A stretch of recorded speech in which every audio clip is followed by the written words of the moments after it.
All right, all right. Welcome back, brother. Hey, how you been, man? How you been? I'm doing good. The new studio's looking great, isn't it? Hey, I'm liking the couch. We're getting there, dude. Big screen. Big screen. We're gonna have Loving it. screens here. Loving We're gonna have it. screens here. We're gonna look better than name your late night guest show. I don't know. We're gonna find out. Hey, You know what though? I mean, when we started building all this stuff, we never ever thought it would get to this. didn't have a clue. When You know I what was first, it's funny when I first started talking. When I first started helping people out, the guy that told me you need to do this all the time, I was having lunch with my attorney. Going over some stuff for the family trust, and every couple of minutes my phone's blowing up. And I'm answering a quick question for somebody about, oh, should I evict my tenant? They're a little late in their rent. It's like, okay, how often are they late? Well, they're late every month, but I really like the guy. That's a free rent increase. You like the guy and there's no other problem, keep him. Finally, the lawyer looks at me and he goes, you just need to write a frickin' book or start a course or something, but turn your damn phone off. I'm buying lunch. Pay attention to me. And I was like, wait, let me take one more note about write a book or start a course. And you've written books. You've written several books at this point. Written a couple. No, I wouldn't say several. I've got them on a few different topics, yeah. Okay. And now we've got the talk show, which we're wrapping Yep. up now. We're literally wrapping the show up today, which is beautiful. Yep, 10 Which- episodes, which is great. It is great. It's a good rotation. We're looking at the second market now, which is another great problem. And Opportunities. There's no more problems in the world. There's just opportunities. this is great stuff, dude. This Yeah. is just really, really good stuff. All right, so what are we talking about today? Today, I think for wrapping everything up, pulling it all together, I was thinking about talking about how to assemble the right team. Okay. For Now, both, for realtors and for property owner investors, for the investors, no matter what size property Okay. you've got. okay. Where do we start? Let's start with the property owner investors. No matter how big the property is or how many of them you have, the people you should have on your team. Okay. You should have a good real estate attorney, and if you can get one that also understands how to structure companies and do taxes, you hit a threefer. Fair enough. But if you can't get that, and they're hard to come by, get yourself a CPA who handles real estate investments, because it is a specific niche. Not all CPAs understand it. You're going to have to shop around. You have to build out a list of questions for your specific state, your situation. Get yourself a financial planner. And I don't normally talk about other people and the things that they do, but I spent some time with James Smith.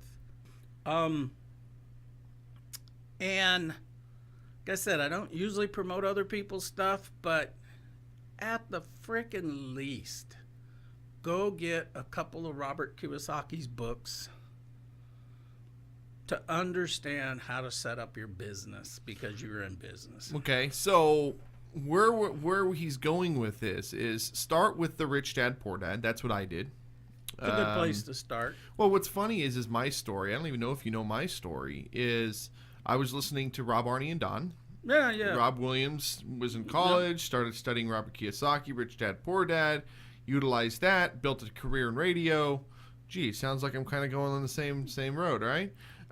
Success leaves clues, folks. You don't got to reinvent the wheel. You really don't. And start with that, then get into cash flow quadrant, and it's all built off of real estate, and then get into increase your financial IQ. Yeah. And it's all about leveraging real estate. And that's essentially what we do with the Good Life show, and what we do with Cash Cow, what we do with 60-Minute Success, is we're just leveraging real estate. It's the same thing, except our real estate is a virtual, is a time, is a block.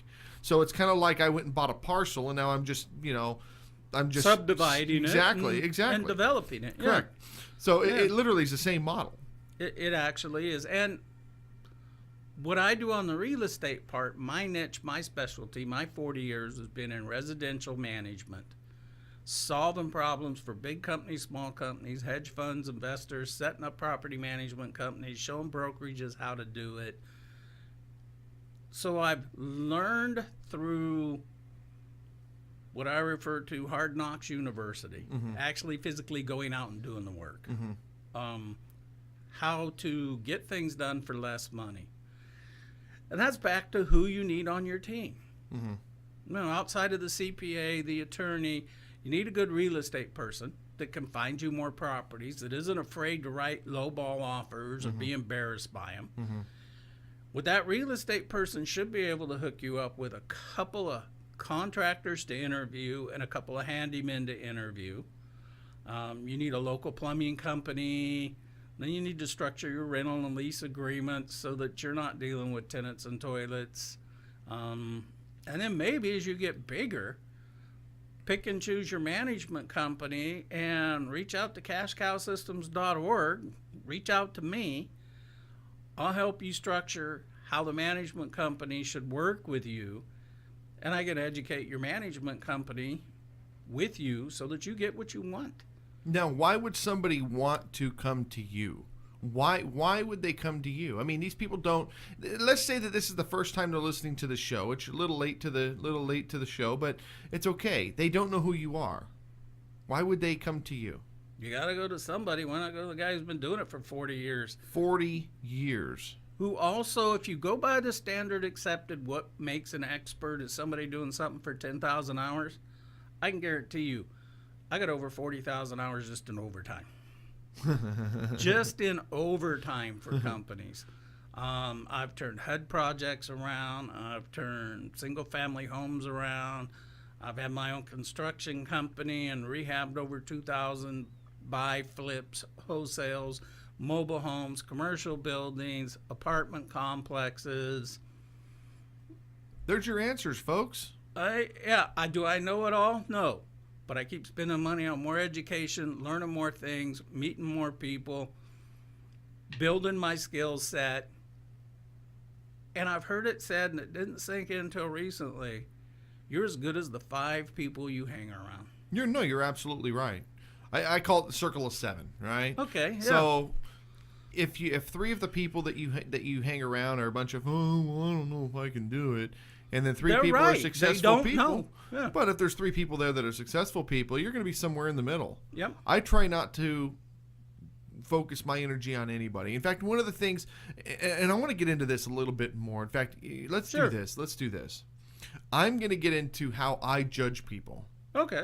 Okay. It's good for people to know. Well, no. I don't judge people based on race or color, skin. That's all superficial garbage that has no bearing on anything. On anything. But I do judge people based on their intellectual capacity, on finance, and where they're at in their life. Yep. And I do it for a reason. And we're going to go to a break. We're going to come back and talk a little bit more about that. We'll be right back.